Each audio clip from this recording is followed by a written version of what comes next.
வாழ்க்கையில ரொம்ப வெற்றிகரமா இருக்கிறவங்களுக்கும் மத்தவங்களுக்கும் இடையில உண்மையிலேயே என்ன வித்தியாசம்னு நீங்க யோசிச்சதுண்டா? அது அவங்க கிட்ட இருக்கிற இயற்கையான திறமையா, அறிவா, இல்ல வேற ஏதாச்சும் ஆழமான விஷயமா? ரொம்பவும் சாதிச்சவங்கெல்லாம் பிறக்கும்போதே அபாரமான திறமையோட தான் பிறந்தாங்கன்னு நம்மள நிறைய பேர் நினைச்சுக்கிறோம். ஆனா அது ஒரு கட்டுக்கதைனா என்ன சொல்வீங்க? சங்கீதம், கலை, விளையாட்டுன்னு பல துறைகள்ல ரொம்பவும் சாதிச்ச 120 பேர சில உளவியலாளர்கள் பேட்டி எடுத்தாங்க. அவங்க கண்டுபிடிச்ச விஷயம் ரொம்ப ஆச்சரியமா இருந்துச்சு. அந்த சாதிச்சவங்கள்ல பெரும்பாலானோர் சின்ன வயசுலேயே ரொம்ப புத்திசாலின்னு பேரெடுத்தவங்களோ இல்ல இயற்கையாவே ரொம்ப திறமைசாலிகளோ கிடையாது. ஆரம்பத்துல அவங்கெல்லாம் ரொம்பவும் தனித்துவமானவங்களா இல்ல. ஆனா அவங்களுக்கு நல்ல வழிகாட்டிகள், மென்டார்ஸ் கிடைச்சாங்க, பல வருஷம் கடுமையா உழைச்சாங்க, அப்புறம் தொடர்ந்து கத்துக்கிறதுல அவங்க தீவிரமா இருந்தாங்க. உண்மை என்னன்னா, திறமை ஒண்ணு மட்டுமே வெற்றிக்கு காரணமா இருக்காது. நம்ம எல்லாருக்கிட்டையும் மறைஞ்சிருக்கிற திறமைகள் இருக்கு. அது பூட்டி வைக்கப்பட்டிருக்கிற மாதிரி நாம திறக்கிறதுக்காக காத்துக்கிட்டு இருக்கு. இதுல நல்ல விஷயம் என்னன்னா, பெருசா சாதிக்கிறதுக்கு நீங்க திறமையோட பிறக்க வேண்டிய அவசியமில்ல. சரியான மனநிலை, கட்டுப்பாடு, அப்புறம் உத்தி இருந்தா உங்கள மத்தவங்க கிட்ட இருந்து தனிச்சு காட்டுற திறமைகளை நீங்க வளர்த்துக்க முடியும். இந்த சுருக்கத்துல உங்க குணத்தை எப்படி உருவாக்குறது, எப்படி கட்டுப்பாடோட இருக்கிறது, வலுவான சமூக தொடர்புகளை எப்படி உருவாக்குறது, அப்புறம் எப்படி ஊக்கத்தோட இருக்கிறதுன்னு நீங்க தெரிஞ்சுப்பீங்க. வளர்ச்சி மற்றும் முன்னேற்றம் மேல மட்டும் கவனம் செலுத்துவதுதான் நீடிக்கக்கூடிய திருப்திக்கு வழிவகுக்கும். வெறுமனே விருதுகள் இல்லனா வெளிப்படையான வெற்றியை தேடி போறது திருப்தியை தராது. நீங்க எங்க ஆரம்பிச்சாலும் சரி, நீங்க ஆரம்பிக்கிறவரா இருந்தாலும், ஒரு வல்லுனரா இருந்தாலும், இல்லனா தோல்வியை சந்திச்ச ஒருத்தரா இருந்தாலும் சரி, உங்களால மேம்பட முடியும். உங்களுடைய இப்போதைய எல்லைகளை தாண்டி உயர முடியும். அதனால உங்க மறைஞ்சிருக்கிற திறமைய நீங்க வெளியில கொண்டு வரவும், உங்க வெற்றிய உங்க கட்டுப்பாட்டுல எடுத்துக்கவும் நீங்க தயாரா இருந்தா கடைசி வரைக்கும் என்னோட இருங்க. அப்புறம் இந்த சுருக்கம் உங்களுக்கு பிரயோஜனமா இருந்தா லைக் பண்ண, ஷேர் பண்ண, கருத்து சொல்ல மறக்காதீங்க. உங்க ஆதரவு எங்களை இன்னும் நிறைய பேருக்கு போய் சேரவும், இன்னும் ஊக்கம் அளிக்கிற விஷயங்களை கொண்டு வரவும் உதவும். இப்ப வாங்க உள்ள போகலாம். சௌகரியம் இல்லாத ஒரு விஷயம் வெற்றிங்கிறது நீங்க யாருன்னு சொல்றத விட நீங்க யாருன்னு ஆகணும்னு நீங்க தேர்ந்தெடுக்கிறது தான். நிறைய பேர் என்ன நினைக்கிறாங்கன்னா, நம்ம ஆளுமை தான் நம்மள வரையறுக்குது, இதுதான் நம்மளோட வழின்னு, இது மாறாதுன்னு நம்புறாங்க. ஆனா இது முழுக்க உண்மை இல்ல. ஆளுமைங்கிறது நம்மளோட விருப்பங்களை காட்டுது. ஆனா குணம்ங்கிறது நம்ம கடைபிடிக்கிற மதிப்புகள் மூலமா உருவாகுது. ஆளுமை மாதிரி இல்லாம குணத்தை மாத்த முடியும், அதை வளர்க்க முடியும், பலப்படுத்த முடியும், மாற்ற முடியும். உங்களுடைய முழு திறமையையும் திறக்கிறதுக்கான ரகசியம் என்னன்னா, சௌகரியம் இல்லாத விஷயங்களை நீங்க ஏத்துக்கிறது தான். நீங்க சௌகரியமா இருக்கிற இடத்துல வளர்ச்சி நடக்காது. அது எப்போ நடக்கும்னா, நீங்க தெரியாத விஷயத்துக்குள்ள கால் வைக்கும்போது, ஆபத்துகளை ஏத்துக்கும்போது, அப்புறம் கடினமா இருக்கிற இல்லனா முடியாததா தெரியற விஷயங்களை செய்ய உங்களுக்கு சவால் விடும்போது தான் நடக்கும். புதுசா ஏதாவது முயற்சி பண்றது, பழைய பழக்கங்களை உடைக்கிறது, அப்புறம் உங்க எல்லைகளை தாண்டி போக முயற்சி பண்றது தான் உங்களுடைய உண்மையான திறன்களை தெரிஞ்சுக்கிறதுக்கான முதல் படி. சௌகரியம் இல்லாத விஷயத்தை எதிர்கொள்றது சுலபம் இல்லதான், அதுக்கு தீர்மானிக்கும் குணம் தேவை. அந்த உறுதியான எண்ணம் இருந்தா மட்டும்தான் பயணம் கடினமா இருக்கும்போதும் உங்களால தொடர்ந்து முன்னேற முடியும். இந்த உள்மன உந்துதல் இல்லன்னா சவால்கள் எல்லாமே தடைகளா தோணும், வாய்ப்புகளா தெரியாது. ஆனா நீங்க வளர கமிட் ஆகும்போது தோல்விகளை ஒரு பின்னடைவா பார்க்காம மாஸ்டரிக்கு ஒரு படிகளா பார்க்க ஆரம்பிப்பீங்க. ஒவ்வொரு தப்பும் ஒரு பாடமாகும், ஒவ்வொரு பின்னடைவும் மேம்பட ஒரு வாய்ப்பு ஆகும். பல வருஷமா மக்கள் ஒரு விஷயத்த நம்புனாங்க. அவங்க அவங்களுக்கு பிடிச்ச கத்துக்கிற முறைப்படி பார்க்கறது, கேட்கறது, படிக்கிறது, எழுதுறது, இல்லனா செஞ்சு பார்க்கறதுன்னு கத்து கொடுத்தா தனிநபர்கள் ரொம்ப நல்லா கத்துப்பாங்கன்னு. இந்த விகே மாடல்ங்கிற யோசனை கல்வித்துறையில ரொம்ப ஏத்துக்கொள்ளப்பட்டிருந்துச்சு. ஆனா ஆராய்ச்சி அப்புறம் இந்த கோட்பாட்டை தப்புன்னு நிரூபிச்சிடுச்சு. ஒரு தனிப்பட்ட கத்துக்கிற முறை கண்டிப்பா நல்ல பலன்களை தரும்னு எந்த உத்தரவாதமும் இல்லைன்னு நிரூபிச்சிடுச்சு. உண்மையில ஒரே ஒரு முறைய மட்டுமே நீங்க பிடிச்சுக்கிட்டு இருந்தா அது உங்க வளருற திறனை கூட வரையறுக்கலாம். நீங்க பழகின வழிய விட்டுட்டு புதுசு புதுசா விஷயங்களை கத்துக்க முயற்சி பண்ணும்போது தான் உண்மையான கத்துக்கிறது நடக்கும். நீங்க வீடியோ பார்த்து கத்துக்க விரும்புற ஒருத்தர்னு நினைச்சுக்கோங்க. அது நல்லதுதான். ஆனா புத்தகங்களை படிக்கிறது உங்களுக்கு இன்னும் கூர்மையான புரிதலை தர முடியாதா? இல்லனா விவாதங்கள்ல தீவிரமா கலந்துக்கிறது உங்கள புது வழிகள்ல சிந்திக்க தூண்ட முடியாதா? உங்களுக்கு பிடிச்ச முறைய விட்டுட்டு வெளியில வந்து மாறி போக அடாப்ட் உங்களுக்கு நீங்களே சவால் கொடுக்கும்போது தான் உண்மையான முன்னேற்றம் நடக்கும். ஆனா வெளிப்படையா பேசணும்னா, சௌகரியம் இல்லாத விஷயத்தை ஏத்துக்கிறது எப்பவும் உடனடியா நல்ல பலனை கொடுக்காது. ஆபத்து எடுக்கிறது மகிழ்ச்சியா இருக்கலாம், ஆனா அது சில சமயம் சோர்வை, தன்னம்பிக்கை இல்லாமைய, அப்புறம் தயக்கத்தை கூட கொண்டு வரலாம். தள்ளி போடுறது ப்ரொக்ராஸ்டினேஷன்கிறது வளர்ச்சிக்கு ஒரு பெரிய தடை. அது அடிக்கடி சௌகரியமில்லாத விஷயத்தை தவிர்க்க நினைக்கிறதுனால வருது. நாம சும்மா சோம்பேறித்தனமா இருக்கிறதுனால விஷயங்களை ஒத்தி போடுறதில்ல. நாம தோல்வி, மறுப்பு, சலிப்பு இல்லனா பெர்ஃபெக்ட்டா இருக்கணுங்கிற அழுத்தத்துக்கு கூட பயப்படுறதுனால தான் ஒத்தி போடுறோம். அப்போ இந்த விஷயத்தை எப்படி சமாளிக்கிறது? கத்துக்கிறத சந்தோஷமா மாத்துறது மூலமா. ரொம்பவும் வெற்றிகரமான சில மொழி கத்துக்கிறவங்க, லாங்குவேஜ் லேர்னர்ஸ், சாரா மரியா ஹோசன், பென்னி லூயிஸ் மாதிரி ஆட்கள் புது மொழிகளை கத்துக்க முயற்சி பண்ணும்போது ரொம்பவே கஷ்டப்பட்டாங்க. சாரா ஆரம்பத்துல வீட்ல ஸ்பானிஷ் பேச பழகாததுனால அந்த மொழியை கத்துக்கிற வாய்ப்பை தான் கோட்டை விட்டுட்டதா நினைச்சா. ஆனா அவங்க விட்டு கொடுக்காம அவங்களுக்கு சௌகரியமில்லாத சூழ்நிலைகள்ல தன்னைத்தானே தள்ளிக்க ஒரு கமிட்மெண்ட் எடுத்தாங்க. பயணம் செஞ்சாங்க, புது மொழிகளை பேசினாங்க, அப்புறம் வழியில தவறுகளை செஞ்சாங்க. அந்த கஷ்டத்தை ஏத்துக்கிறது மூலமா அவங்க ரொம்ப சரளமா பேசுறது மட்டும் இல்லாம வெவ்வேறு கலாச்சாரங்களோட ஆழமா இணைஞ்சாங்க. அதே மாதிரி பென்னி லூயிஸ் ஒரு காலத்துல தான் இயற்கையாவே மொழிகளை கத்துக்க திறமசாலி இல்லைன்னு நினைச்சாரு. ஸ்கூல்ல அவர் ஐரிஷ், ஜெர்மன் அப்புறம் ஸ்பானிஷ் மொழிகள்ல ரொம்ப கஷ்டப்பட்டாரு. ஆனா அவர் ஸ்பெயினுக்கு போனப்போ எல்லாமே மாறிடுச்சு. அவர் ஒரு நாளைக்கு 200 தவறுகள் செஞ்சாலும் பரவாயில்ல, ஆனாலும் பேச்சுகள்ல கலந்துக்க தன்னைத்தானே கட்டாயப்படுத்திக்கிட்டாரு. தோல்விக்கு பயப்படுறதுக்கு பதிலா அவர் தோல்வியை தன்னோட இலக்காவே மாத்திக்கிட்டாரு. அந்த மனநிலை மாற்றம் அவரை பல மொழிகளை பேசுறவரா, அப்புறம் ஒரு தொழில்முறை மொழி பயிற்சியாளரா மாத்துச்சு. சாரா மற்றும் பென்னியோட பயணங்கள் என்ன நிரூபிக்குதுன்னா, சௌகரியமில்லாத விஷயத்த தவிர்க்க கூடாது, அதை தேடி போகணும். அவங்க வேணும்னே கஷ்டமான சூழ்நிலைகள்ல தன்னை நிறுத்திக்கிட்டதுனால அவங்களோட கத்துக்கிற வேகம் அதிகமாச்சு, தன்னம்பிக்கை கிடைச்சது, அப்புறம் ஒரு காலத்துல முடியாததா தெரிஞ்சத அவங்க கடைசியில சாதிச்சாங்க. அப்போ உங்க முழு திறமையையும் எட்ட விடாம தடுக்கிறது என்னன்னு உங்களையே கேட்டுக்கோங்க. அது தோல்விக்கு பயமா, தவறுகள் செய்யறதுல இருக்கிற சௌகரியம் இல்லாத உணர்வா, இல்லனா பழகின விஷயங்களை விட்டுட்டு வர தயக்கமா? இந்த வரையறுக்கிற லிமிட்டிங் நம்பிக்கைகளுக்கு நீங்க சவால் கொடுத்து உங்க சௌகரிய எல்லைய விட்டு வெளியில வந்து கத்துக்கிற விஷயத்த கஷ்டமா இருந்தா கூட ஏத்துக்கிட்டா நீங்க நினைச்சு பார்க்காத அளவுக்கான வளர்ச்சியை நீங்க திறப்பீங்க. முழுமையற்றவர்கள். நீங்க செய்யற எல்லா விஷயத்திலையும் பர்ஃபெக்ஷனை துரத்தி போற ஒருத்தரா? அப்படியானால் பர்ஃபெக்ஷனிசம் தான் குறைபாடில்லாத முடிவுகளுக்கு, ஃப்ளாலெஸ் ரிசல்ட்ஸ்க்கு வழிவகுக்கும்னு நீங்க நம்பலாம். நீங்க சின்ன சின்ன விவரங்கள்ல கவனம் செலுத்துவீங்க, தவறுகளை எந்த விலையிலையாவது தவிர்க்க முயற்சி செய்வீங்க, அப்புறம் புதுசான இல்லனா சவாலான வேலைகளை ஏத்துக்க தயங்குவீங்க. ஆனா இங்க தான் பிரச்சனை இருக்கு. இந்த மனநிலை வளர்ச்சியை வேகப்படுத்தாது, அது வரையறுக்கும். நீங்க தொடர்ந்து உங்க முயற்சிகளை பத்தி குறை சொல்லும்போது, மத்தவங்க கிட்ட இருந்து சரிபார்க்க தேடும்போது, அப்புறம் வெளிப்படையான முடிவுகளை வச்சு உங்க மதிப்பை மதிப்பிடும்போது உங்க முழு திறமைய தடுத்து வச்சுக்கிறீங்க. இந்த மாதிரி விஷயங்கள்ல பெர்ஃபெக்ஷனிசம் ஒரு சொத்து இல்ல, அது ஒரு சுமையா மாறிடுது. இந்த பெர்ஃபெக்ஷன் மேல இருக்கிற அதிதீவிர ஆர்வம் பெற்றோர் இல்லனா ஆசிரியர்கள் வச்ச எதிர்பார்ப்புகள் மாதிரி சமூக அழுத்தத்துல அடிக்கடி வருது. ஆனா உண்மை என்னன்னா, தவறுகள்ங்கிறது தோல்விகள் இல்ல, அது மாஸ்டருக்கு ரொம்ப அவசியமான படிகள்.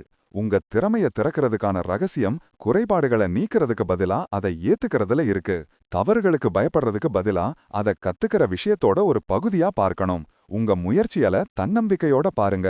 எல்லாருக்கும் ஒரு காலத்துல தோல்வி வரும்னு புரிஞ்சுக்கோங்க. உண்மையான சவால்ங்கிறது தோல்வியை தவிர்க்கிறது இல்ல, அதுல இருந்து எப்படி வளர கத்துக்கிறது தான். டாட் ஆண்டோவோட கதையை எடுத்துக்கோங்க.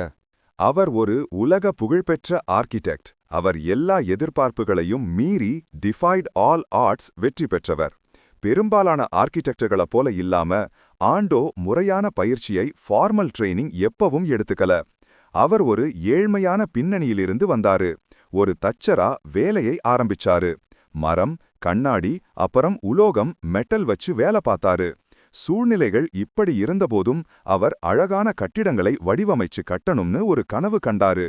காலேஜுக்கு போக அவரால பணம் கட்ட முடியாததால ஆண்டோ அவராகவே ஆர்கிடெக்சரை கத்துக்கிட்டாரு. கட்டுமான வேலைகளை கவனிச்சாரு, பொருட்களை பத்தி படிச்சாரு, அப்புறம் நேரடி அனுபவம் மூலமா தன்னோட திறமைகளை மேம்படுத்திக்கிட்டாரு. சரியான வாய்ப்புக்காக காத்திருக்காம அவர் செயலில் இறங்கினாரு. அவருடைய யோசனைகள், டிசைன்ஸ அவர் நினைச்ச மாதிரி வர வரைக்கும் எண்ணற்ற வரைபடங்களை வரைஞ்சாரு. இந்த தன்னுடைய வழியில கத்துக்கிற முறை அவருக்கு ஒரு ஆர்கிடெக்ட் லைசென்ஸ் வாங்கி கொடுத்தது மட்டும் இல்லாம அவருடைய அபாரமான வாழ்க்கை பயணத்தையும் ஆரம்பிச்சு வச்சுச்சு. 1995ஆம் வருஷம் ஜப்பானோட கோபேங்கிற இடத்துல ஒரு பயங்கரமான பூகம்பம் வந்துச்சு. ஆயிரக்கணக்கான கட்டிடங்கள் அழிஞ்சு போச்சு. ஆனா ஆண்டோ வடிவமைச்ச கட்டிடங்கள் உறுதியா நின்றுச்சு. இது அவங்களுடைய மீண்டு எழுகிற தன்மையை நிரூபிச்சுச்சு. பூகம்பத்தை தாங்கக்கூடிய கட்டிடங்களை கற்ற ஆர்கிடெக்ட்னு அவர் புகழ் ரொம்ப ஏறுச்சு. ஆனா இங்க தான் ரொம்ப சுவாரஸ்யமான விஷயம் இருக்கு. ஆண்டோ பெர்ஃபெக்ஷனிசத்தை ஒருபோதும் நம்பவே இல்ல. பெர்ஃபெக்ஷன் வாழ்க்கையில வளர்ச்சியை தடுக்கிற மாதிரி அது ஆர்கிடெக்சர்லையும் தடுக்கும்னு அவர் புரிஞ்சுக்கிட்டாரு. அடைய முடியாத பெர்ஃபெக்ஷனை தேடி போறதுக்கு பதிலா அவர் கட்டுப்பாட்டுக்கு முக்கியத்துவம் கொடுத்தாரு. அப்புறம் குறைபாடுகளை ஏத்துக்கிட்டாரு. அவருடைய கட்டிடங்கள் அவங்களுடைய தனித்துவமான வடிவமைப்பு, சிக்கலான விவரங்கள், இன்ட்ரிகேட் டீடைல்ஸ், அப்புறம் அமைப்பின் உறுதி ஆகியவற்றால அறியப்பட்டுச்சு. குறைபாடில்லாத ஃப்ளாலஸ் யோசனைய நிராகரிச்சதுனால ஆண்டோ பயனுள்ள, அழகான, எஸ்தெட்டிக்கலி ஸ்டன்னிங், அப்புறம் பேரழிவை தாங்கக்கூடிய டிசாஸ்டர் ரெசிஸ்டன்ட் கட்டிடங்களை உருவாக்க முடிஞ்சிச்சு. பெர்ஃபெக்ஷனிஸ்டுகள் ஆதிக்கம் செலுத்துற ஒரு துறையில கூட அவர் பழைய முறைகளுக்கு சவால் கொடுக்க தைரியம் காட்டினாரு. அவர் முழுமையான குறைபாடில்லாததை அடையிறது மேல கவனம் செலுத்தாம வடிவமைப்புக்கும் அப்புறம் செயல்பாட்டுக்கும் ஒரு சமநிலையை உருவாக்குறதுல கவனம் செலுத்தினாரு. ஆண்டோவோட இந்த பயணம் பெருமை பெர்ஃபெக்ஷனிசத்திலிருந்து வரல. அது கட்டுப்பாடு, பார்வை, அப்புறம் மாறிப்போகும் திறமையோட ஒரு திட்டமிட்ட சமநிலையிலிருந்து வருதுன்னு நிரூபிக்குது. நீங்க பெர்ஃபெக்ஷனிசத்தை விட்டுட்டு வெளியில வரணும்னு, அப்புறம் உங்க உண்மையான படைப்பாற்றல் திறக்கப்படணும்னு விரும்புனா உங்க மனநிலைய மாத்துங்க.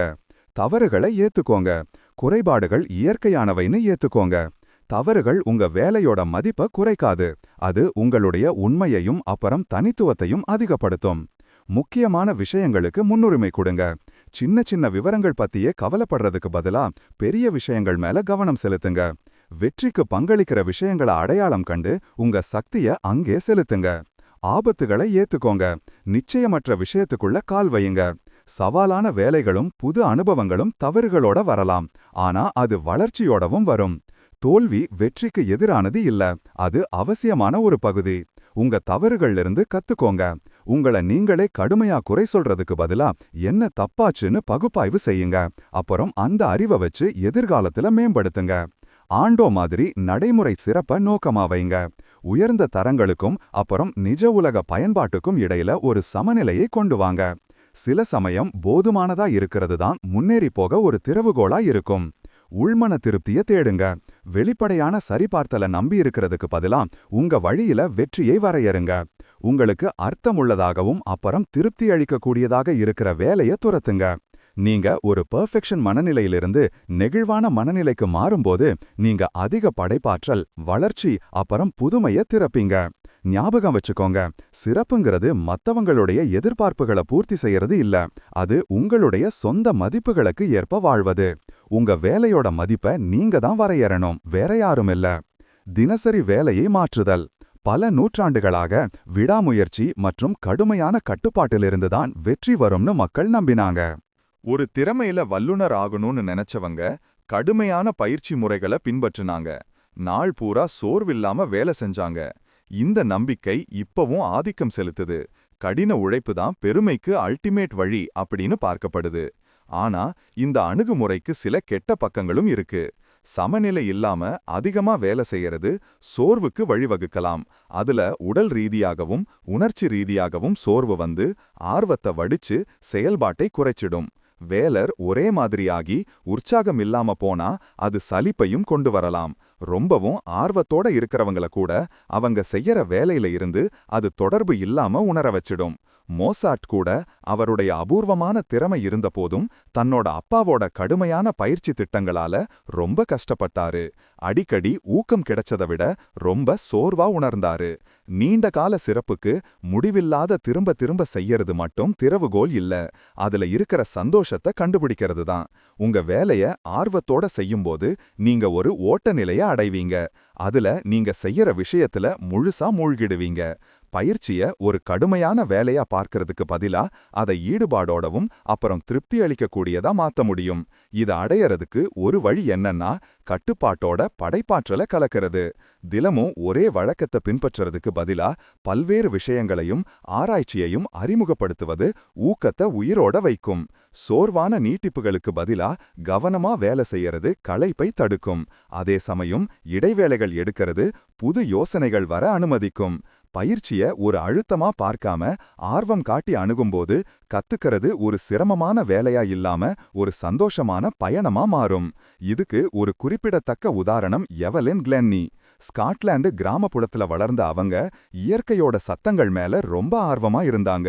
இலைகள் சலசலக்கிறது, பண்ணை உபகரணங்களோட சத்தம், ஒரு சங்கீத மேதையா ஆகணும்னு அவங்க கனவு கண்டாங்க. வருஷ கணக்கா பியானோ அப்புறம் தாள வாத்தியங்கள்ல தன்னோட திறமைகளை மேம்படுத்திக்கிட்டு வந்தாங்க. ஆனா அவங்க பாதை சுலபமா இல்ல. 12 வயசுக்குள்ள எவலினுக்கு கிட்டத்தட்ட காது கேட்காம போச்சு. டாக்டர்கள் அவங்க இனிமே சங்கீதம் வாசிக்க முடியாதுன்னு சொன்னாங்க. ஆனா அவங்க அந்த வரையறையை ஏத்துக்க மறுத்துட்டாங்க. அவங்க தாள வாத்திய ஆசிரியரோட வழிகாட்டுதலோட சங்கீதத்தை அனுபவிக்க ஒரு புது வழியை கண்டுபிடிச்சாங்க. சத்தம் மூலமா இல்லாம அதிர்வு மூலமா. அவங்க தன்னுடைய உடல் மூலமா சுரங்களை உணர அவங்களுக்கு அவங்களே பயிற்சி கொடுத்துக்கிட்டாங்க. எந்த இடத்துல உணரப்படுதுங்கிறத வச்சு வெவ்வேறு சுரங்களை பிரிச்சு பார்க்க கத்துக்கிட்டாங்க. என்ன ஒரு முடியாத தடையா இருந்திருக்கலாமோ அது சங்கீதத்தோட ஒரு முழுக்க தனித்துவமான தொடர்பை வளர்த்துக்க ஒரு வாய்ப்பாச்சு. மதிப்புமிக்க ராயல் அகாடமி ஆஃப் மியூசிக்ல அவங்க நிராகரிக்கப்பட்டும் அவங்க தொடர்ந்து முயற்சி செஞ்சாங்க. வருஷங்கள் கழிச்சு அவங்க உலகத்தோட முதல் தனி தாள வாத்தியக்காரரா ஆனாங்க. பல கிராமி விருதுகளை வென்றாங்க. அப்புறம் நைட்ஹுட்ங்கிற பட்டத்தை பெற்றாங்க. அவங்களுடைய கதை என்ன நிரூபிக்குதுன்னா, சிறப்புங்கிறது உங்களை நீங்களே சோர்வுக்கு தள்ளறதில்ல. அது படைப்பாற்றலோடவும் அப்புறம் ஆர்வத்தோடவும் சவால்களை ஏத்துக்கிறது தான். எவலனோட பயணம் என்ன காட்டுதுன்னா, உண்மையான மாஸ்டரிங்கிறது ஒரு கடுமையான பெர்ஃபெக்ஷனிசத்துல இருந்து வரல. அது அந்த விஷயத்தை நேசிக்க கத்துக்கிறதுல இருந்து வருது. நீங்க ஒரு சங்கீத மேதையா, ஒரு விளையாட்டு வீரரா, இல்லனா எந்த துறையிலையாவது ஒரு நிபுணரா ஆகணும்னு ஆசைப்பட்டா வெற்றிங்கிறது சும்மா கடுமையா உழைக்கிறது மட்டும் இல்ல. அது சந்தோஷத்தோட வேலை செய்யறது. உங்க வேலைய நீங்க உண்மையிலேயே அனுபவிக்கிற ஒரு விஷயமா மாத்தும்போது உங்களுடைய முழு திறமையையும் நீங்க எளிதா திறப்பீங்க. மாட்டிக்கிட்டதிலிருந்து வெளியே வருதல். வளர்ச்சிங்கிறது எப்பவும் ஒரு நேரான பாதை இல்ல. சில சமயம் முன்னேற பின்வாங்க, திரும்ப மதிப்பிட, அப்புறம் ஒரு புது திசையை எடுக்க அவசியம் இருக்கு. நீங்க மாட்டிக்கிட்டதா உணரும்போது சௌகரியம் இல்லாததை ஏத்துக்கிறது, வேற ஏதாவது முயற்சி செய்யறது, அப்புறம் வழிகாட்டுதலை தேடறது தான் முக்கியம். மாறிப்போக இருக்கிற தைரியம் நீங்க நினைச்சு பார்க்காத வழிகள்ல உங்களுடைய முழு திறமையையும் திறக்க முடியும். நீங்க உங்க இலக்குகளை பத்தி நிச்சயமில்லாம இருக்கும்போது ஒரு மன வழிகாட்டியோட வழிகாட்டுதல் ரொம்ப பெரிய வித்தியாசத்தை உருவாக்க முடியும். ஆனா வழிகாட்டிகள் மென்டார்ஸ் எப்பவும் வல்லுனர்களாயிருக்கணும்னு அவசியம் இல்ல. உண்மையில வல்லுனர்கள் சில சமயம் ஆரம்பிக்கிறவங்களுக்கு கத்துக் கொடுக்க ரொம்ப கஷ்டப்படலான்னு ஆய்வுகள் காட்டுது. ஏன்னா அவங்களுடைய துறையில ரொம்ப ஆழமா மூழ்கி இருக்கிறதுனால ஆரம்பிக்கிறவங்களா இருந்தா எப்படி இருக்கும்னு அவங்க மறந்துடுறாங்க. இதுதான் அறிவுச்சாபம், கர்ஸ் ஆஃப் நாலேஜ்னு சொல்லப்படுது. இதுல நிறைய அனுபவம் இருக்கிறவங்க மத்தவங்களுக்காக விஷயங்களை எளிமைப்படுத்த கஷ்டப்படுவாங்க. வரலாற்றின் மிகப்பெரிய மூளைகள்ல ஒருவரான ஆல்பர்ட் ஐன்ஸ்டீன் கூட இந்த சவாலை எதிர்கொண்டார். அவருடைய இயற்பியல் பற்றிய அபாரமான புரிதல் சிக்கலான கோட்பாடுகளை எளிமையான வார்த்தைகள்ல விளக்க அவருக்கு கஷ்டமா இருந்துச்சு. அதனாலதான் பல வழிகாட்டிகள் கிட்ட இருந்து வழிகாட்டுதலை தேடுறது ரொம்ப மதிப்புமிக்கதா இருக்கும்.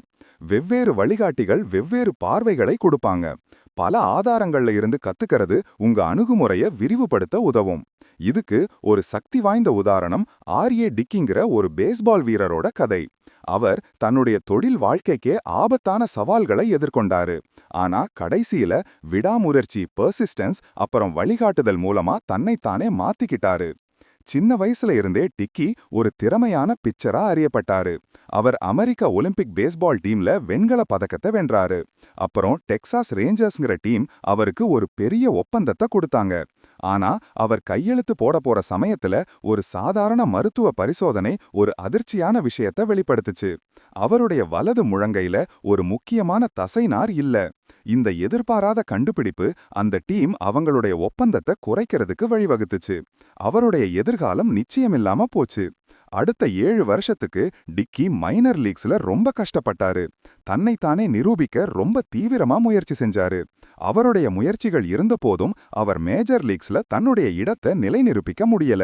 விமர்சகர்கள் அவரை ஒரு சாதாரண பிளேயர்னு ஒதுக்கிட்டாங்க.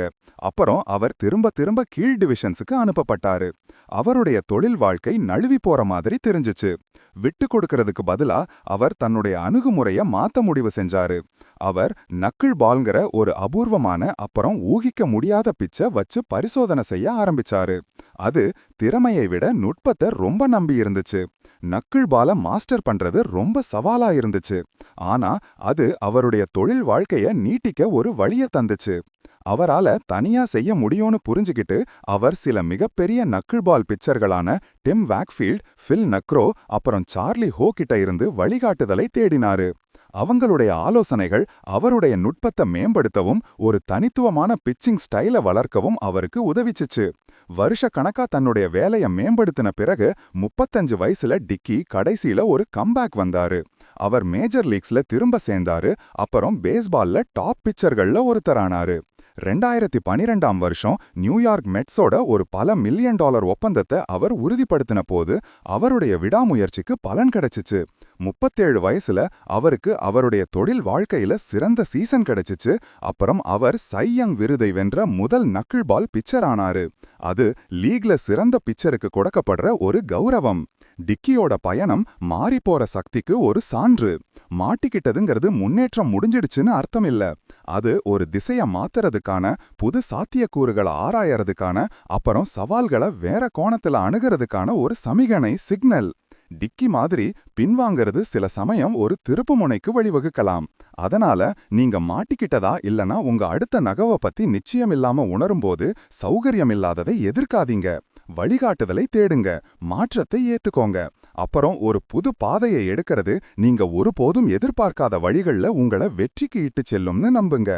தங்கத்தை வெட்டி எடுக்கிறது சிறந்த யோசனைகளும் தீர்வுகளும் எப்பவும் ஒரே ஒரு மனசுல இருந்து மட்டும் வராது.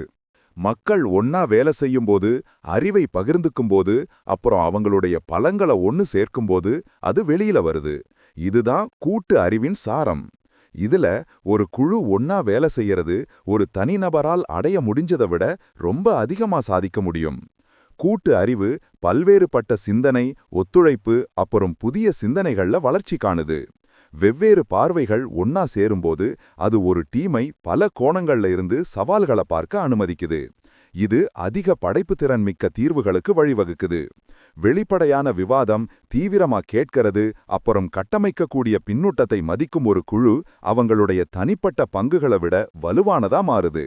எந்த ஒரு குழுவும் திறம்பட செயல்பட தலைமை பண்பு ஒரு முக்கியமான பங்க வகிக்குது. ஆனா உண்மையான தலைமை பண்புங்கிறது அதிகமா பேசுறதோ இல்லனா ரூம்ல உரத்த குரலா இருக்கிறதோ இல்ல. நிறைய விஷயங்கள்ல டீம்கள் தவறா அவங்க எவ்வளவு பேசுறாங்கங்கிறத வச்சு தலைவர்களை தேர்ந்தெடுக்கறாங்க. இது பேபிள் எஃபெக்ட்னு அறியப்படுது. இதுல பேச்சுகள்ல ஆதிக்கம் செலுத்துறவங்க ஒரு டீமை வழிநடத்த திறமை இல்லாம இருந்தா கூட இயற்கையான தலைவர்களா பார்க்கப்படுறாங்க. ஆனா சிறந்த தலைவர்கள்ங்கிறது கவனத்தை கட்டளையிடுறவங்க இல்ல. அவங்க தங்களுடைய டீம்ல இருக்கிறவங்களோட சிறந்த விஷயங்களை வெளியில கொண்டு வரவங்க. ஒரு சிறந்த தலைவர் கவனமா கேட்பாரு, டீம்ல இருக்கிற ஒவ்வொருத்தருடைய பங்களிப்பையும் மதிப்பாரு, அப்புறம் தனிப்பட்ட அங்கீகாரத்தை பத்தி இல்லாம நோக்கத்துல கவனம் செலுத்துவாரு. கூட்டு அறிவின் ஒரு சக்தி வாய்ந்த உதாரணம் 2010ஆம் வருஷம் சிலி சுரங்க மீட்பு சம்பவம். ஒரு தங்கம் மற்றும் தாமிரச் சுரங்கம் இடிஞ்சு விழுந்தப்ப 33 சுரங்க தொழிலாளர்கள் பூமிக்கு அடியில 2300 அடி ஆழத்துல மாட்டிக்கிட்டாங்க. அவங்கள எப்படி காப்பாத்துறதுன்னு ஒரு தெளிவான திட்டம் இல்ல. அதுக்கு பிறகு வந்த குழப்பத்துல பல மீட்பு குழுக்கள், போலீஸ் பிரிவுகள் அப்புறம் சுரங்க வல்லுநர்கள் அந்த இடத்துக்கு விரைஞ்சு வந்தாங்க. ஆனா அவங்களுடைய முயற்சிகள்ல ஒருங்கிணைப்பு இல்ல. 4 நாள் தோல்வியான முயற்சிகளுக்கு பிறகு தலைமை பண்புக்கும் அப்புறம் பிரச்சனை தீர்க்கும் திறன்களுக்கும் அறியப்பட்ட ஒரு சுரங்க பொறியாளர் ஆண்ட்ரே ஷுகார் பொறுப்பேற்க கொண்டு வரப்பட்டாரு. உடனடியா உத்தரவுகள் கொடுக்கறதுக்கு பதிலா அவர் கேட்டாரு, வல்லுநர்கள்ட்ட இருந்து ஆலோசனைகளை சேகரிச்சாரு, சூழ்நிலைய பகுப்பாய்வு செஞ்சாரு, அப்புறம் வேகமா ஒரு கட்டமைக்கப்பட்ட திட்டத்தை உருவாக்குனாரு. அவசரத்தை புரிஞ்சுக்கிட்டு அவர் பல மீட்பு தொலைகளை ஒரே நேரத்துல போட யோசனை சொன்னாரு. இது ஒரு அதிக ஆபத்துள்ள, அதிக பலன் கிடைக்கக்கூடிய உத்தி, ஸ்ட்ராட்டஜி. இது அவங்களுடைய வெற்றி வாய்ப்புகளை அதிகரிச்சுச்சு. அவருடைய குழு தினமும் சந்திச்சு அவங்களுடைய அணுகுமுறைய மேம்படுத்திக்கிட்டாங்க. அப்புறம் புதிய தீர்வுகளை பத்தி சிந்தனை செஞ்சாங்க. 17ஆவது நாள்ல அவங்களுடைய விடாமுயற்சிக்கு பலன் கிடைச்சிச்சு. அந்த டீம் சுரங்க தொழிலாளர்களோட தொடர்பை ஏற்படுத்தினாங்க. குறைஞ்சு போற பொருட்களிலும் கூட அவங்க அற்புதமா உயிரோட இருந்தாங்க. ஒரு பெரிய தப்பிக்கும் சுரங்கத்தை தோன்றதுக்காக காத்துக்கிட்டு இருக்கிறதுக்கு பதிலா அவங்க சின்ன துளைகள் மூலமா உணவு, தண்ணீர் அப்புறம் ஆக்சிஜனை அனுப்ப ஒரு வழியை கண்டுபிடிச்சாங்க. இது சுரங்க தொழிலாளர்கள் உயிரோட இருக்கிறத உறுதிப்படுத்தினது. 69 நாட்களுக்கு பிறகு 33 சுரங்க தொழிலாளர்களும் பத்திரமா மீட்கப்பட்டாங்க. இந்த வரலாற்று செயல்பாடு ஒரு தனி மேதையின் விளைவு இல்ல, அது கூட்டு அறிவின் சக்தி. ஒரு கவனமா கேட்ட தலைவர், ஒத்துழைச்ச ஒரு குழு, அப்புறம் ஒருத்தருடைய வல்லமை மேல நம்பிக்கை வச்ச ஒரு குழு ஒரு முடியாத சூழ்நிலைய ஒரு அற்புதமான வெற்றியா மாத்துச்சு. பாடம் தெளிவா இருக்கு. நெருக்கடியான சூழ்நிலைகளாகட்டும் இல்லனா தினசரி சவால்களாகட்டும், கூட்டு அறிவு அசாதாரணமான முடிவுகளை கொண்டு வர சக்தி கொண்டது. பல்வேறுபட்ட பார்வைகளை ஊக்கப்படுத்துறது மூலமா, ஒத்துழைப்பை வளர்க்கிறது மூலமா, அப்புறம் புதுமையை ஏத்துக்கிறது மூலமா எந்த டீமும் அதோட உண்மையான திறமையை திறக்க முடியும். சிறந்த தலைவர்கள் கட்டளையிடுறது இல்ல, அவங்க எல்லாருடைய அறிவும் இன்னும் பெரிய ஒரு விஷயத்துக்கு பங்களிக்கிற ஒரு சூழலை உருவாக்குறாங்க. சுரசுரப்பான வைரம்கள் மறைஞ்சிருக்கிற திறமைய அடையாளம் காண்றது ஒரு தலைவர் இல்லனா ஒரு முதலாளி கிட்ட இருக்கிற ரொம்ப மதிப்புமிக்க திறமைகள்ல ஒண்ணு. பழைய தேர்வு முறைகள், செலக்ஷன் சிஸ்டம்ஸ், சான்றிதழ்கள், கிரெடென்ஷியல்ஸ், கடந்த கால சாதனைகள், அப்புறம் அளக்கக்கூடிய முடிவுகள் மேல கவனம் செலுத்துது. ஆனா உண்மையான திறமை, ட்ரூ டேலண்ட், அடிக்கடி சாதாரண முறைகள் பார்க்க தவறிற இடங்கள்ல தான் கண்டுபிடிக்கப்படுது. பெருமை எப்பவும் பட்டங்கள்ல, டிகிரீஸ்ல மற்றும் பதவிகள்ல மட்டும் பிரதிபலிப்பதில்ல. அது ஒருத்தர் சவால்களுக்கு எப்படி பதில் சொல்றாரு, பின்னடைவுகளுக்கு எப்படி மாறி போறாரு, அப்புறம் தோல்வி இருந்தபோதும் எப்படி தொடர்ந்து முயற்சி செஞ்சுட்டே இருக்காருங்கிறதுல தான் வெளிப்படுது. பழைய தேர்வு முறைகள்ல இருக்கிற மிகப்பெரிய குறைபாடுகள்ல ஒன்னு என்னன்னா, கடந்த கால வெற்றி தான் எதிர்கால சிறப்பை கணிக்கும்னு அது ஊகிச்சுக்குது. அசியும் அனுபவம் முக்கியம்தான், ஆனா ஒருத்தர் அழுத்தத்துல இல்லனா கடினமான சூழ்நிலைகள்ல எப்படி புதுமையா செயல்படுவாருங்கிறத அது எப்பவும் காட்டாது. ரொம்பவும் அசாதாரணமான தனிநபர்கள்ல சிலர் வழக்கமான முறைகளுக்கு பொருந்த மாட்டாங்க. அப்புறம் அவங்களுடைய திறமை ஏற்கனவே நிர்ணயிக்கப்பட்ட எதிர்பார்ப்புகளை பூர்த்தி செய்யாததுனால அடிக்கடி கவனிக்கப்படாம போகுது. இதுக்கு ஒரு சரியான உதாரணம் ஜோஸ் ஹெர்னாண்டஸ். அவர் திரும்ப திரும்ப நிராகரிக்கப்பட்டதிலிருந்து ஒரு நாசா விண்வெளி வீரரா ஆனாரு. சின்ன வயசிலிருந்தே ஜோஸ் விண்வெளியில ரொம்ப ஆர்வமா இருந்தாரு. அப்புறம் ஒரு நாள் நட்சத்திரங்களை அடையணும்னு கனவு கண்டாரு. அவர் கணிதம் மற்றும் அறிவியல்ல ரொம்ப திறமைசாலி. எலக்ட்ரிக்கல் இன்ஜினியரிங்ல இளங்கலை மற்றும் முதுகலை பட்டங்களையும் பெற்றாரு. ஆனா அவருடைய பிரமிக்க வைக்கும் தகுதிகள் இருந்தபோதும் நாசா அவரை பலமுறை நிராகரிச்சுச்சு. பெரும்பாலான மக்கள் விட்டு கொடுத்திருப்பாங்க, ஆனா ஜோஸ் விடல. ஒவ்வொரு முறையும் அவர் நிராகரிக்கப்படும் போதும் அவர் தன்னுடைய திறமைகளை மேம்படுத்தினாரு, புது அனுபவங்களை பெற்றாரு, அப்புறம் வளர வழிகளை கண்டுபிடிச்சாரு. அவர் புற்றுநோயை கண்டறிய டிஜிட்டல் தொழில்நுட்பத்தை வளர்க்க உதவினாரு. 7 மராத்தான்கள்ல ஓடினாரு, அப்புறம் தன்னுடைய சமூகத்தோட தீவிரமா இணைஞ்சிருந்தாரு. அவருடைய பயணம் வெறும் தொழில்நுட்ப வல்லமைய மட்டும் காட்டல, மீண்டு எழும் தன்மை, மாறிப்போகும் திறன், அப்புறம் தன்னுடைய கனவுகள் மேல ஒரு அசைக்க முடியாத அர்ப்பணிப்பையும் காட்டுச்சு. ஆனா நாசாவின் தேர்வு முறை ஆரம்பத்துல இந்த குணங்களை கவனிக்காம போச்சு. அவங்க முக்கியமா சான்றிதழ்கள் மற்றும் கடந்த கால சாதனைகள் மேல கவனம் செலுத்தினாங்க. ஜோஸ் தன்னையே 15 வருஷம் மேம்படுத்திக்கிட்ட பிறகுதான் அவர் கடைசியில தேர்ந்தெடுக்கப்பட்டாரு. முதல்ல ஒரு பொறியாளரா, அப்புறம் ஒரு விண்வெளி வீரரா. அவருடைய கதை திறமை எப்படி மதிப்பிடப்படுதுங்கிறதுல இருக்கிற ஒரு அடிப்படை குறைபாட்டை எடுத்துக்காட்டுது. பல தேர்வு முறைகள் ஒரு நபர் என்ன செஞ்சாருங்கிறதுக்கு முன்னுரிமை கொடுக்குது, ஆனா அவர் யாரா ஆகிக்கிட்டு இருக்காருங்கிறதுக்கு முக்கியத்துவம் கொடுக்கல.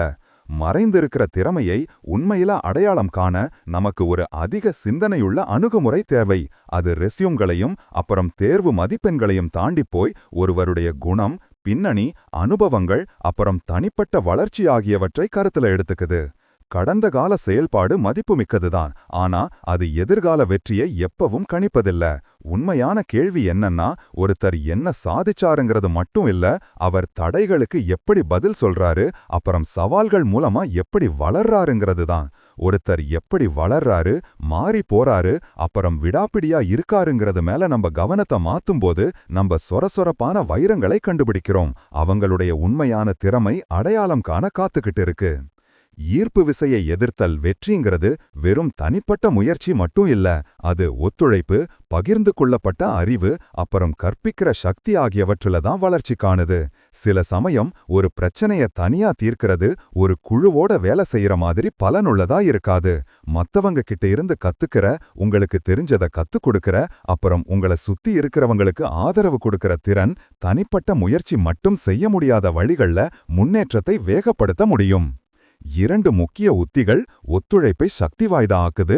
அது ஆசிரியர் விளைவு மற்றும் பயிற்சியாளர் விளைவு. மத்தவங்களுக்கு கற்றுக் கொடுக்கிறது உங்களுடைய சொந்த அறிவை பலப்படுத்தும், ரீஎன்ஃபோர்சஸ். அதே சமயம் பயிற்சி கோச்சிங் கொடுக்கறவரையும் அப்புறம் வாங்குறவரையும் ஊக்கப்படுத்தி பலப்படுத்தும். நீங்க அறிவை பகிர்ந்துக்கும்போது உங்க தன்னம்பிக்கை வளரும். அப்புறம் உங்களுடைய சொந்த திறமைகளையும் கேப்பபிலிட்டிஸையும் பத்தி நீங்க அதிகமா அறிஞ்சுக்குவீங்க. கத்துக்கிறதுங்கிறது வெறும் பெறறது மட்டும் இல்ல, அது திரும்ப கொடுக்கறது, மத்தவங்களுக்கு ஆதரவு கொடுக்கறது, அப்புறம் வளர்ச்சியோட ஒரு கலாச்சாரத்தை உருவாக்குறது. மனிதர்களுடைய செயல்பாட்டுல இருக்கிற இன்னொரு சக்தி வாய்ந்த விஷயம் எதிர்பார்ப்பு. மக்கள் உங்க திறமை மேல நம்பிக்கை வைக்கும்போது அது உங்கள அதிகமா சாதிக்க தள்ளும், புஷ். இது பிக்மேலியன் விளைவுன்னு அறியப்படுது. இதுக்கு மாறாக மத்தவங்க உங்கள குறைவா மதிப்பிடும்போது அது உங்கள தடுத்து நிறுத்தலாம். இது கோலம் விளைவுன்னு சொல்லப்படுது. ஆனா சில பேர் குறைவான எதிர்பார்ப்புகளை மத்தவங்களுக்கு தவறுன்னு நிரூபிக்க எரிபொருளா பயன்படுத்துறாங்க. இது அண்டர்டாக் விளைவுன்னு அறியப்படுது. இதுல குறைவா மதிப்பிடப்படுறது வரையறைகளை தாண்டி போகவும் எதிர்பார்த்ததை விட அதிகமா செயல்படவும் ஒரு ஊக்கத்தின் ஆதாரமா மாறுது. ஒத்துழைப்பு, கற்பித்தல், அப்புறம் பகிர்ந்து கொள்ளப்பட்ட கற்றல் மூலமா தடைகளை வெற்றி கண்டதற்கு ஒரு சக்தி வாய்ந்த உதாரணம் கோல்டன் 13ங்கிற கதையில இருக்கு. இது அமெரிக்க கடற்படை அதிகாரிகளாக, ஆபீசர்ஸாக எல்லா எதிர்பார்ப்புகளையும் எதிர்த்து நின்ன ஆப்பிரிக்க அமெரிக்க ஆண்களின் ஒரு குழு. 1944ஆம் வருஷம் அந்த சமயத்துல கடற்படை தீவிரமா பிரிவினை செய்யப்பட்டிருந்துச்சு. கருப்பின படை வீரர்களை சுத்தம் செய்யறது, சமைக்கிறது மாதிரி சின்ன சின்ன வேலைகளுக்கு வரையறிச்சிருந்துச்சு. அரசியல் அழுத்தத்துல கடற்படை மனசு இல்லாம ஒரு தேர்ந்தெடுக்கப்பட்ட கருப்பின ஆண்களின் குழுவை அதிகாரிகளுக்கு பயிற்சி கொடுக்கறதுல அனுமதியாச்சு. ஆனா அவங்களுக்கு சந்தேகமும் வெளிப்படையான பாகுபாடும் இருந்துச்சு. இந்த 16 ஆண்கள் வெள்ளை பயிற்சி பெறுபவர்கள் கிட்ட இருந்து பிரிச்சு வைக்கப்பட்டாங்க. இன நிந்தனைகளுக்கு ஆளானாங்க. அப்புறம் ஒரு அதிக கடினமான பயிற்சி முறைய தாங்க கட்டாயப்படுத்தப்பட்டாங்க. ஏற்கனவே பல பேர் இனவெறியை எதிர்கொண்டிருந்தாங்க. அதிகாரிகளுக்கான பயிற்சியோட சவால்கள் அவங்க தங்களைத்தானே அதிகமா கேள்வி கேட்க வச்சுச்சு. அவங்களுக்கு எதிரா வாய்ப்புகள் குவிஞ்சிருந்துச்சு. ஆனா அவங்க விட்டு கொடுக்க மறுத்துட்டாங்க. ஒருத்தரோட ஒருத்தர் போட்டி போடுறதுக்கு பதிலா அவங்க ஒன்னா வந்தாங்க. அவங்களுடைய பயிற்சிய ஒரு பகிர்ந்து கொள்ளப்பட்ட நோக்கமா மாத்திக்கிட்டாங்க. ஆசிரியர் விளைவை பயன்படுத்தி முழு குழுவையும் பலப்படுத்தினாங்க. ஒவ்வொரு ஆணும் ஒரு பாடத்துல வல்லுனரானாங்க. அப்புறம் அத மத்தவங்களுக்கு கத்துக் கொடுத்தாங்க. உதாரணத்துக்கு ஜெஸ்ஸி ஆர்பர் கடல் வழி பயணம் மற்றும் மார்ஸ் குறியீடுகள்ல திறமை பெற்றிருந்தாரு. மத்தவங்க கணிதம், வரலாறு, அப்புறம் தொழில்நுட்ப திறமைகள்ல கவனம் செலுத்தினாங்க. அவங்க இரவு வரையும் படிச்சாங்க. ஒரு ஆதரவு அமைப்பை உருவாக்குனாங்க. அது அவங்க தனியா இருந்ததை விட ஒன்னா இருக்கும்போது அவங்கள வலுவா மாத்துச்சு. அவங்களுடைய உத்தி பலனளிச்சுச்சு. 16 பயிற்சி பெறுபவர்கள்ல 13 பேர் தேர்ச்சி பெற்றாங்க. இது எந்த முந்தைய அதிகாரிகளுக்கான பயிற்சி வகுப்பை விட அதிக வெற்றி விகிதம். அவங்க கோல்டன் 13ன்னு அறியப்பட்டாங்க. இது அவங்களுடைய சொந்த மதிப்பை நிரூபிச்சது மட்டுமில்லாம கருப்பின அதிகாரிகள் மேல கடற்படைக்கு இருந்த பாகுபாட்டையும் உடைச்சிச்சு, ஷாட்டரிங். அவங்களுடைய வெற்றிங்கிறது வெறும் தனிப்பட்ட சாதனை இல்ல, அது கற்பித்தல், ஒத்துழைப்பு, அப்புறம் பகிர்ந்து கொள்ளப்பட்ட அறிவையால ஊட்டம் பெற்ற ஒரு கூட்டு சாதனை. அவங்களுடைய கதையிலிருந்து கிடைக்கிற பாடம் தெளிவா இருக்கு. அசாதாரணமான வெற்றிய தனிமையில அடைய முடியாது. நீங்க கற்பிக்கும்போது உங்களுடைய சொந்த புரிதலை பலப்படுத்துறீங்க. நீங்க ஒத்துழைக்கும்போது ஒருத்தர் உயர தள்ளுறீங்க. நீங்க பகிர்ந்து கொள்ளப்பட்ட கற்றலின் ஒரு கலாச்சாரத்தை உருவாக்கும்போது நீங்க ஈர்ப்பு விசைக்கு சவால் விடுறீங்க. ஒரு காலத்துல முடியாததா தெரிஞ்ச சவால்களுக்கு மேல உயரறீங்க. வெற்றிங்கிறது நீங்க தனியா என்ன சாதிக்க முடியுங்கிறது மட்டும் இல்ல, அது நம்ம எல்லாராலையும் ஒன்னா என்ன சாதிக்க முடியுங்கிறது. முடிவுரை: வாழ்க்கை எப்பவும் சவால்களை கொடுத்துக்கிட்டே இருக்கும். நீங்க வளரவும் அப்புறம் வெற்றி பெறவும் விரும்பினா இந்த தடைகளை தைரியமா எதிர்கொள்ளணும். இந்த வழியில நீங்க பின்னடைவுகளையும் சந்தேகங்களையும் அப்புறம் உங்களை தடுக்க முயற்சி செய்யறவர்களையும் கூட சந்திப்பீங்க. இந்த தடைகளை தாண்டி போக உங்களுடைய சொந்த மறைஞ்சிருக்கிற திறமையை பிரிச்சு பார்க்கிறது மட்டும் இல்ல, மத்தவங்க கிட்ட இருக்கிற திறமையையும் புரிஞ்சுகிட்டு அப்புறம் மதிக்கிறதும் தேவை. இந்த பயணம் முழுசும் நீங்க ஆளுமையை விட குணத்தோட சக்தியை, சௌகரியமில்லாததை ஏத்துக்கிறது, அப்புறம் உங்க சௌகரிய எல்லையை விட்டு வெளியில கால் வைக்கிறது எப்படி உண்மையான வளர்ச்சிக்கு வழிவகுக்குதுங்கிறதையும் கண்டுபிடிச்சிருக்கீங்க. பெர்ஃபெக்ஷனிசம் ஒரு சொத்து இல்ல, அது உங்களை தன்னுடைய குற்றச்சாட்டிலும் அப்புறம் தோல்விக்கு பயத்திலையும் மாட்டி வைக்கிற ஒரு வரையறை. உண்மையான மாஸ்டரி எப்போ வரும்னா, நீங்க குறைபாடுகளை ஏத்துக்கும்போது, தைரியமான சவால்களை வைக்கும்போது, அப்புறம் உங்களை நீங்களே தன்னம்பிக்கையோட நடத்தும்போது தான் வரும். நீங்க ஆர்வம் மற்றும் விளையாட்டு சிறப்பை நீடிக்க ரொம்ப அவசியம்னு பார்த்திருக்கீங்க. வெறும் கடின உழைப்பு மட்டும் போதுமானது இல்ல. கட்டுப்பாட்டோடவும் அப்புறம் சந்தோஷத்தோடவும் சமநிலைப்படுத்துவது பயிற்சியை நீடிக்கக்கூடியதா ஆக்குது, அப்புறம் சோர்வை தடுக்குது. சௌகரியமில்லாததற்கு திறந்த மனசோட இருப்பது, பல்வேறுபட்ட வழிகாட்டுதலை தேடுவது, அப்புறம் சாதாரணமா இருக்கிறதுக்கு சவால் விடுவது தொடர்ந்து மேம்பட முக்கியமான விஷயங்கள். வெற்றிங்கிறது ஒரு தனிப்பயணம் இல்ல. கூட்டு அறிவு மற்றும் குழு வேலை பிரச்சனைகளை தீர்க்கவும், புதுமையை புகுத்தவும், அப்புறம் இலக்குகளை அடையவும் நம்மளுடைய திறனை அதிகரிக்குது. நாம ஒத்துழைக்கும்போது நமக்கு பல பார்வைகள், படைப்பாற்றல் மிக்க தீர்வுகள், அப்புறம் ஒரு வலுவான ஆதரவு அமைப்பு கிடைக்குது. பழைய தேர்வு முறைகள் அடிக்கடி மறைஞ்சிருக்கிற திறமையை கவனிக்காம போகுதுன்னு. அதனால வெறும் கடந்த கால சாதனைகளை மட்டும் இல்லாம எதிர்கால சாத்தியக்கூறுகளையும் மதிப்பிடுவது அவசியம்னு நீங்க புரிஞ்சுகிட்டீங்க. கற்பித்தல் மற்றும் அறிவை பகிர்ந்துக்கிறது ரொம்ப சக்தி வாய்ந்த பாடங்கள்ல ஒண்ணு. அது மத்தவங்களுக்கு உதவுவது மட்டும் இல்ல, அது உங்களுடைய சொந்த தன்னம்பிக்கை, படைப்பாற்றல், அப்புறம் ஊக்கத்தையும் அதிகரிக்குது. என்ஹான்ஸ். மத்தவங்கள உயர்த்துறது உங்களையும் உயர்த்தும். தனிப்பட்ட வளர்ச்சிங்கிறது மீண்டு எழும் தன்மை, பரிசோதனை, அப்புறம் தொடர்ந்து கத்துக்கிறது ஆகியவடோட ஒரு வாழ்க்கை பயணம். வெற்றிக்கு குறிப்பிட்ட ஃபார்முலா எதுவும் இல்ல. நீங்க பின்னோட்டத்தை ஏத்துக்கணும், மாறி போகணும், அப்புறம் தொடர்ந்து வளர்ந்துகிட்டே இருக்கணும். உங்களுடைய திறமை ஏற்கனவே உங்க உள்ளே இருக்கு, திறக்கிறது தான் முக்கியம். மத்தவங்களுடைய கருத்துக்களோ இல்லனா தீர்ப்புகளோ உங்களை டிஸ்கரேஜ் செய்ய விடாதீங்க. வலுவா நில்லுங்க, அப்புறம் உங்களுக்கு உண்மையிலேயே முக்கியமானதை துரத்துங்க. ஞாபகம் வச்சுக்கோங்க, யாருமே திறமையோட பிறக்கறதில்ல. திறமைங்கிறது பயிற்சி, ஆர்வம், அப்புறம் விடாமுயற்சி மூலமா வளர்க்கப்படுது. உங்க தினசரி முயற்சிகள்ல சந்தோஷத்தை கண்டுபிடிங்க, சவால்களை ஏத்துக்கோங்க, அப்புறம் உங்க மறைஞ்சிருக்கிற திறமை பிரகாசிக்கட்டும்.